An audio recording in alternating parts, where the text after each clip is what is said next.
একসময় কলার কাঁদি কাটার পর যে গাছ ফেলে দেওয়া হতো সেটি এখন হয়ে উঠছে আয়ের নতুন উৎস। পরিত্যক্ত কলা গাছের কাণ্ড থেকে তৈরি হচ্ছে পরিবেশ বান্ধব আঁশ, আর সেই আঁশ দিয়ে বানানো হচ্ছে শাড়ি, জুতা, ঝুড়ি, ঘর সাজানোর সামগ্রী থেকে শুরু করে পচনশীল প্যাকেজিং পণ্য।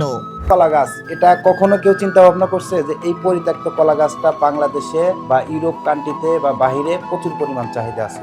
গাজীপুরের একটি কারখানায় ব্যস্ত সময় কাটাচ্ছেন শ্রমিকরা। চোখের সামনে পড়ে থাকা কলা গাছের কাণ্ড থেকে বের করা হচ্ছে আঁশ। এরপর সেই আঁশ পরিষ্কার করে শুকিয়ে তৈরি করা হচ্ছে সুতা ও বিভিন্ন পণ্য। কলার কাঁদি কাটার পর সাধারণত যে কাণ্ডটি কৃষকের কাছে অপ্রয়োজনীয়, সেটি এখানে হয়ে উঠছে মূল্যবান কাঁচামাল। এটা দিয়ে আপনার বিভিন্ন ধরনের বাস্কেট তৈরি হয়। এই ফাইবারটা আপনার স্প্রিং মিলে যাওয়ার পরে সুতা তৈরি হয়, সুতা থেকে কাপড় তৈরি হয়। এইটা আবার মনে করেন যে বাংলাদেশে বিভিন্ন জায়গায় বিক্রি হয়।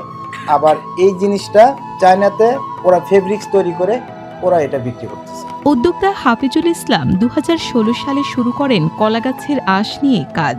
ভারতের একটি ভিডিও দেখে তার মাথায় আসে নতুন এই উদ্যোগের ভাবনা। শুরুটা সহজ ছিল না। নতুন ধরনের পণ্য নিয়ে বাজার তৈরি করা, শ্রমিক প্রশিক্ষণ দেওয়া, সবকিছুই ছিল চ্যালেঞ্জ। তবে ধীরে ধীরে আগ্রহ বাড়তে থাকে তার। 2016 সাল থেকে এই ব্যানানা ফাইবারের প্রোডাক্ট নিয়ে কাজ করতেছি।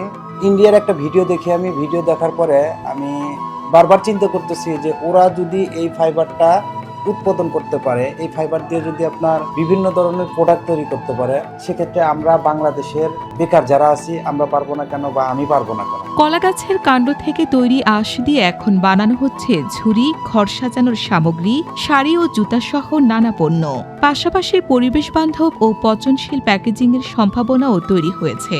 এই উদ্যোগ শুধু উদ্যোক্তার জন্যই নয়, বদলে দিচ্ছে গ্রামের অনেক মানুষের জীবনও। এর আগে আমরা যে বেতন পাই, স্কুলের খরচ দেই, স্কুলের কোচিং এর টাকা, প্রাইভেটের টাকা, স্কুলের বেতন, এগুলা দিই দিয়ে আমরা এবার চলতেছি। মনে করেন আগে তো মনে করেন আমরা বাসায় বয়ে থাকতাম, কোনো কাজ কাম করতে পারতাম না। গার্মেন্টসে গেলে নিত না, কত বয়স বেশি।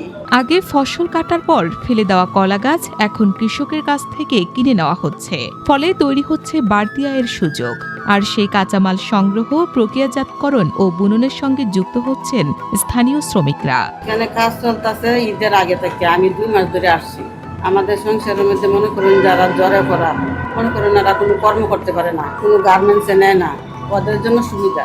আর মালিক ভালো আছে, আমরা এই জন্য কাজ করতেছি। যাই টাকা পাই আমরা ফ্যামিলি চলে।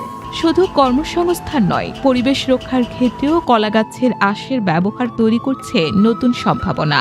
প্লাস্টিক ও কৃত্রিম উপকরণের বিকল্প হিসেবে ব্যবহার করা যায় এই প্রাকৃতিক আঁশ। বাংলাদেশে ফল উৎপাদনের বড় একটি অংশ জুড়ে রয়েছে কলা, আর প্রতি বছর বিপুল পরিমাণ কলা গাছের কাণ্ড বজ্র হিসেবে পড়ে থাকে। সেই বজ্রকেই কাজে লাগিয়ে তৈরি হচ্ছে নতুন অর্থনৈতিক সম্ভাবনা। ফাতেমা ইসলাম, দৈনিক জনবাণী।